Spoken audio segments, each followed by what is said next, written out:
uyakomba chapter 5 verse 16 uthi ngoko ke zivumeni izono omnye komnye nithandazelane ukuze ninyangeke. Kaloku umthandazo womuntu olungileyo unamandla angummangaliso. Haleluya.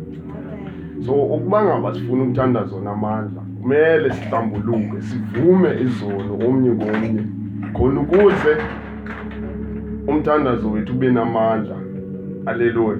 So ukuba kukho umuntu omunileyo qho xa uzawuthandaza kufuneka uqale uxolise kulowo muntu lowo.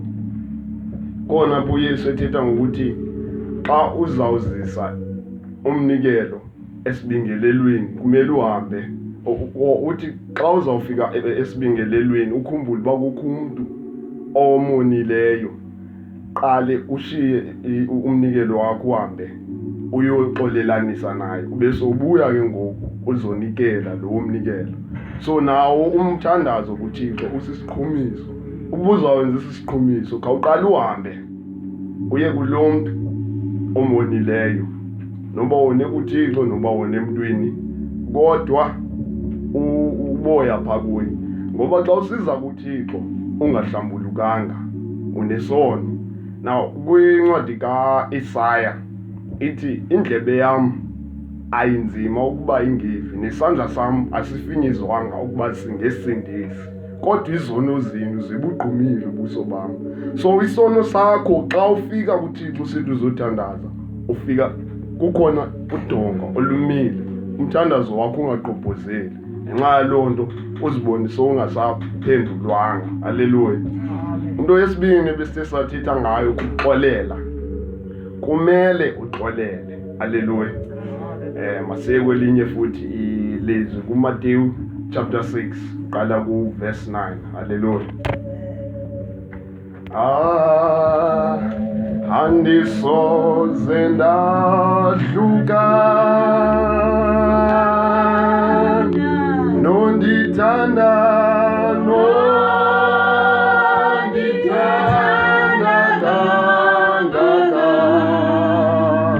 njalo njalo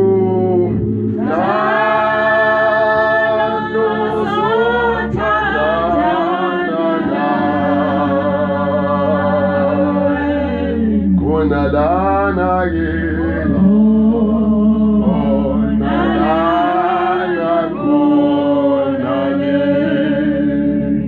uMateyu chapter 6 uqala uverse 9 uYesu usifundisa ukuthandaza. Uthi thandazani ke ngoko nina nithi Bawethu osezulwini, malaziwe lihlonelwe igama lakho, malungame ulawulo lwakho, makwenziwe ukuthanda kwakho emhlabeni njengasezulwini. Sibonelele kwiintswelo zethu zemihla ngemihla, usixolele amatyala ethu njengokuba nathi sibaxolela abosonayo. Ungasiyekeli ekulingweni, koko sihlangule kumtyholi, kuba ngenene nguwe olawulayo, namandla ngawakho, nodumo kude kube ngunaphakade. Amen. Verse 14. Kaloku xa nibaxolela abantu izigqitho zabo, uYihlo osemazulwini wonixolela nani. Xa ningabaxoleli abantu izigqitho zabo, noYihlo akayi kunixolela iziphoso zenu. Haleluya. So uthi uYesu xa nixolelwa nani nixolelwa. Haleluya. So that means ukuxolela kwakho kukuhlambuluka kuThixo. So xa ungaxoleli wena ufana nqwana laa muntu ongahlambulukanga, ufana nqwana laa muntu othi xa ezothandaza kubekho udonga olungakwaziyo ukwenza izinto ukuthi umthandazo uvakale. So ukhona omnye umfundisi uPastor Theo Volmarans, uyi-head pastor yase-Christian Family Church International. So uthi ngoku yalisaqala ibandla lakhe ukhona umzalwane othile owayengumuntu ongumama owaye wambona nje uba hayi man, lo mzalwane ingathi akasekho nje, ziyahamba iintsuku andisamboni lo mzalwane. So wabuza kwafumaniseka uba lo mzalwane usesibhedlela. Waya kuye waqale wathandaza intercede. Wayovakatshela lo mzalwane esibhedlela. Hayi umzalwane kwenzeka ntoni? walichaza ibali lakhe umzalwane. Wathi okay, hayi ke mzalwane, masithandazele ukuphila kwakho. Wathandaza. Xa ethandaza umoya ingcwele athi hayi ndoda, suthandaza. Azibuza, hayi umoya ingcwele kwenzeka ntoni? Athi umoya ingcwele lo muntu omthandazelayo kanoxolo enhlizweni yakhe. Athi umfundisi, yendoda mama, kutheni kukho umuntu ongamxolelanga? Athi la mama hayi akekho. Athi hayi inoba ndiyazicingela, zawuphinda abeke isandla. Xa sibeka isandla aphinda athi umoya ingcwele, ndoda yeka ukuthandaza lo muntu akanaxolo, aphinde futhi. Uqinisekile nyhani into yokuba akho muntu ongamxolelanga? Hayi akekho. Aphinde futhi okwesithathu abeke isandla. Xa esibeka isandla eqalisa ukuthandaza athi umoya ingcwele, ndoda lo muntu uthetha naye, lo muntu umthandazelayo akanaxolo. Wasusa isandla wabuza kumoya ingcwele, moya ingcwele kwenzeka ntoni? Moya ingcwele watyhila into yokuba lo mama olelapha wayekade esemncinci edlwengulwa ngumfo wabo, umkhuluwa wakhe. So umfundisi axawe okay ndizayibeka njani le nto, but agqibele sebuza, wakhe wahlukunyezwa ngokucansi ngumfo wenu? Lo mama sikalile, alile inyembezi. Okay, amthuthuzelele. Emveni koko amcelele ukuba into edala into yokuba wena ube kanti uyagula futhi awuphili kungenxa yokungaxoleli. So uThixo akawuva umthandazo wakho. Not only kuba uThixo akawuva owakho umthandazo, nabanye abakuthandazelayo akakwazi kungenelela empilweni yakho ngoba wena uxolelanga. So noba ukwenzeni umfowenu, mxolele ukuze uThixo azukiseke. So lo mama wamxolela, wabhala ileta kwangela xesha ngo-19 banibani, wabhala ileta echazela umfo wabo ukuba hey ndoda ndiyakuxolela. Emveni kokuba ibhalile ileta ayinikeza umfundisi, umfundisi wathi uzoyiposa ngokwakhe, wamthandazela. Kwiveki elandelayo lo mama wayedischargiwe esecaweni yofakaza ngendlela akaphiliswe ngayo nguThixo ngenxa yokuba waxolela. Haleluya. So xa uthandaza kumele uxolele. Haleluya. Into yesithathu sithe sothetha ngayo, xa uthandaza, thandaza intando kaThixo. Haleluya. uMateyu chapter 6 verse 10 kwalapha nje sizapha phezulu. Uthi malungame ulawulo lwakho, makwenziwe ukuthanda kwakho emhlabeni njengasezulwini. Haleluya. Le ndala ethi ubukumkani bakho mabufike, intando yakho mayenziwe emhlabeni njengoba isenziwe emazulwini. Intando kaThixo kufuneka uba masiyenze. So uThixo ufuna ukuba intando yakhe mayenziwe apha emhlabeni. Into edala uba sibone zonke izinto, i-corruption namapara ne-crime nazo zonke izinto, is because aba bantu abayenzi intando kaThixo. And uThixo akangeneleli nje nanje emhlabeni. Xa igqiba kudala wathi masenze umuntu ngokomfanekiso wethu, wabe sekemnikeza igunya phezu kwehlabathi. So abona abantu banegunya phezu kwehlabathi lokuvumelana ntoni into yokuba mayenzeka apha emhlabeni. Sithi thina bantu sithi esinegunya lokuvumela uThixo into yoba hey ndoda nyakaza ngokwesimo. So uba thina asithandazi le ntando kaThixo, asizukwazi ukusibona isandla sakhe. And umtyholi i-chance taker uthatha ama-chance, uya ebantwini abarhorhele ngezinto, ngezimali, ngezinto ezibonakala ngathi zimnandi. Aba bantu baze benze into enxamnye nelizwi likaThixo. Yiyo loo nto ubona kusenzeka izinto. So xa ngabe ufuna umthandazo wakho uphenduleke, thandaza intando kaThixo. Umbuzo ke ngokuthi uyazi njani intando kaThixo? Uyazi ngokudla ilizwi likaThixo. Ulidla njani ilizwi likaThixo? Ulidla kuqala ngokumamela, ulidle ngokulifunda, ulidle ngokulithetha, ulidle ngokuliphila. Haleluya. Yeah. So xa uliphila ilizwi likaThixo, liveza isiqhamo esililizwi likaThixo. xa uliphila liveza isiqhamo ngasinye sinembewu yalento esikhuphayo. Uma ngaba udla iapile linembewu ngaphakathi le-apile.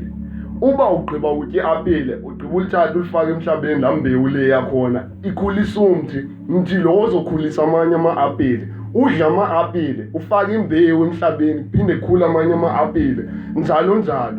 So ukuze udle iziqhamo zelizwi likaThixo, kufuneka uliphile ilizwi likaThixo. Haleluya. Enye into besithe ukulifunda, sathi ukulimamela okanye ukuliva, sathi ukulithetha. Sizawuthetha kabanzi-ke ngokuliva xa sesikwipoint yethu yesine ethi ukukholwa. Ngoba kahle kahle ikhona ivesi ethi kuRomans 10:17, ukholo luza ngokuva udaba luza ngelizwi likaThixo. Siyaya kuyo leyo ndaba. Haleluya. Ya futhi masiveleni mandizaphe ekulenzeni ilizwi ne. So xa ulenza ilizwi ufumana umdlandla noqeqesho. Umzekelo ngamanye amaxesha xa uzawulenza ilizwi uqala ukulenza uye ube noloyiko. Woyike kube ku-challenge ethi hayi ungayenzi lento.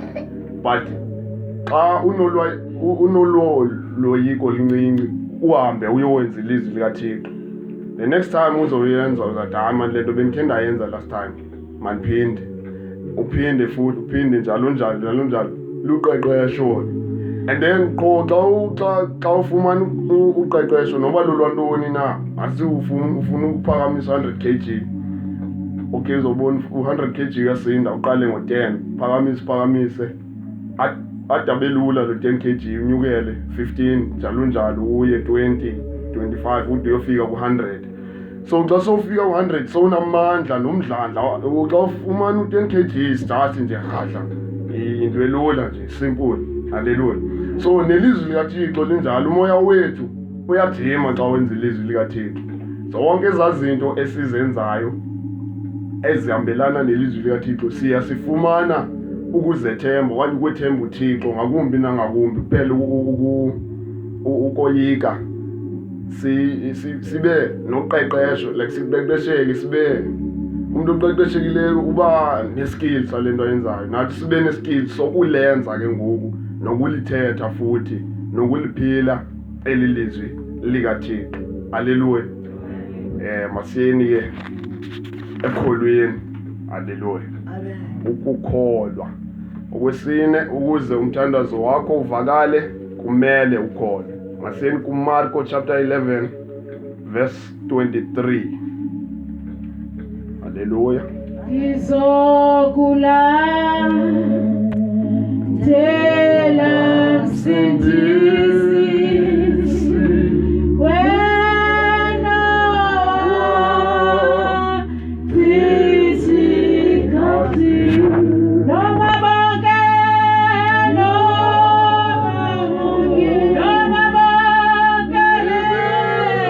kushela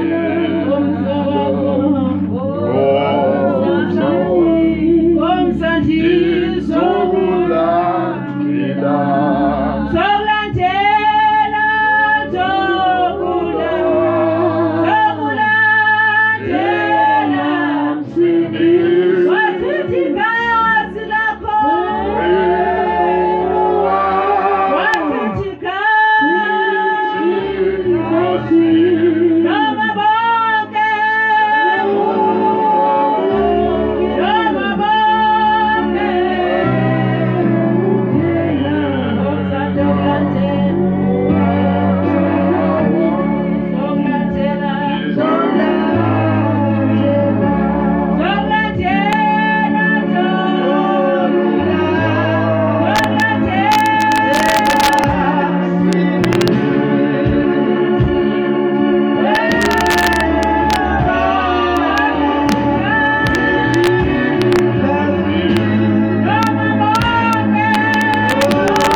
othe kule ntaba funquleka uphoseleke elwandle, abe esitsho engathandabuzi enhliziyweni yakhe, kodwa ekholwa ukuba oko akuthethayo kuyakwenzeka wokwenzela.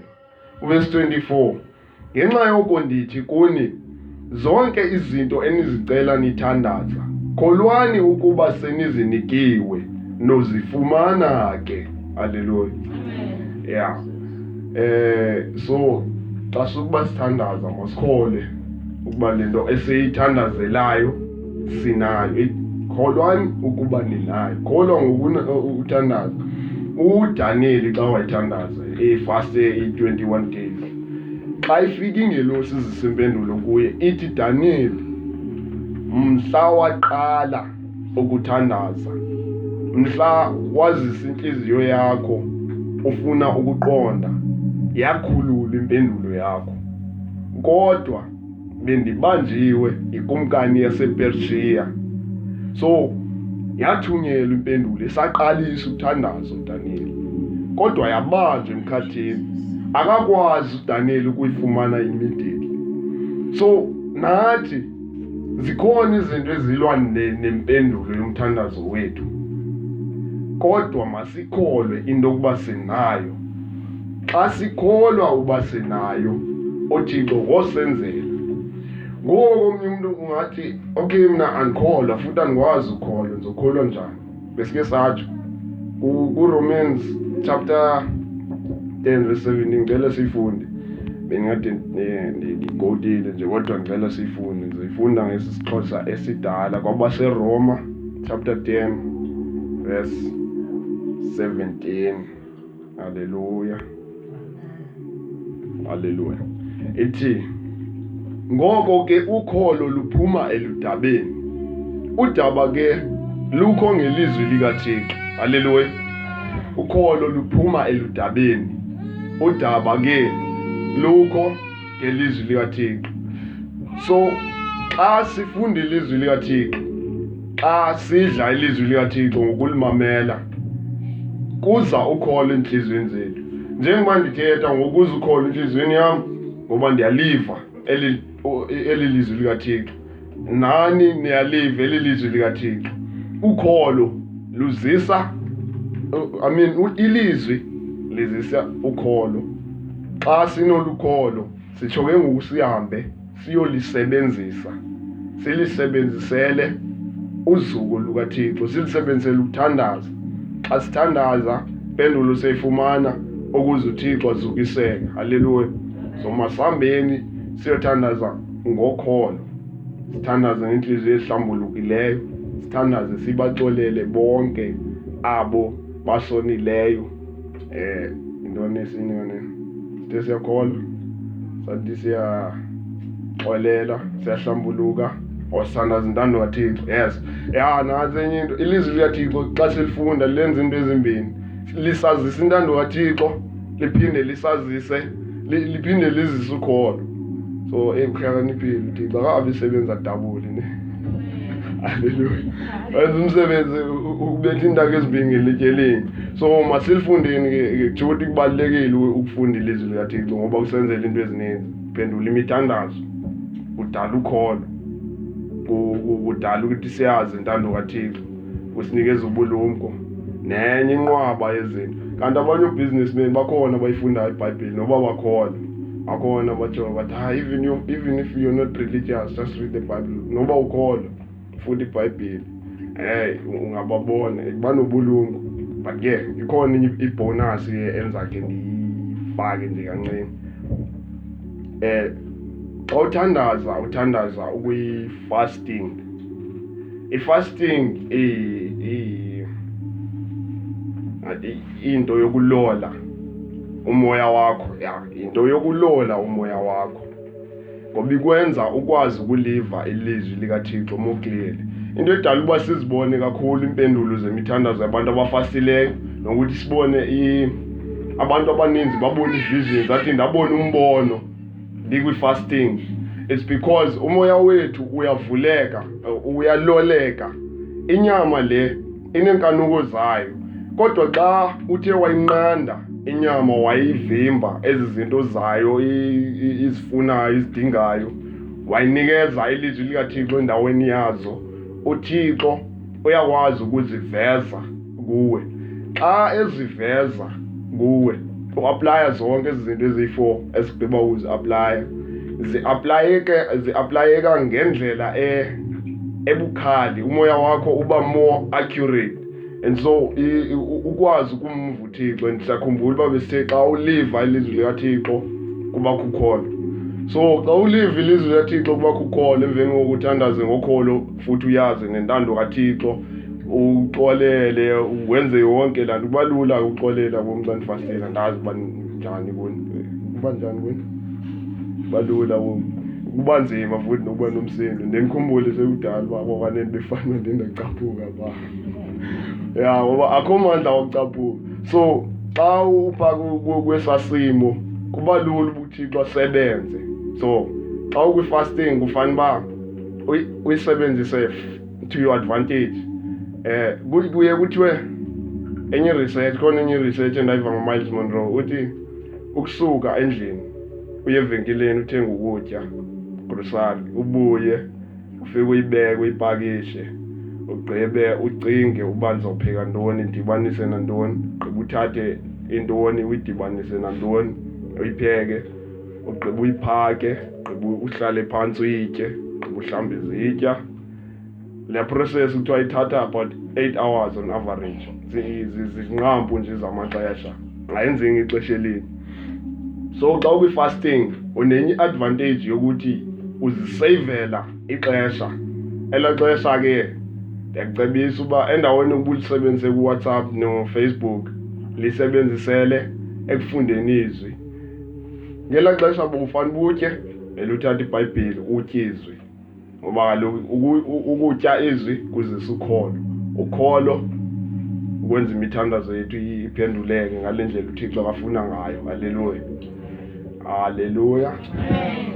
Igama lenkosi malibongwe. MC kanye fundisi Afrika.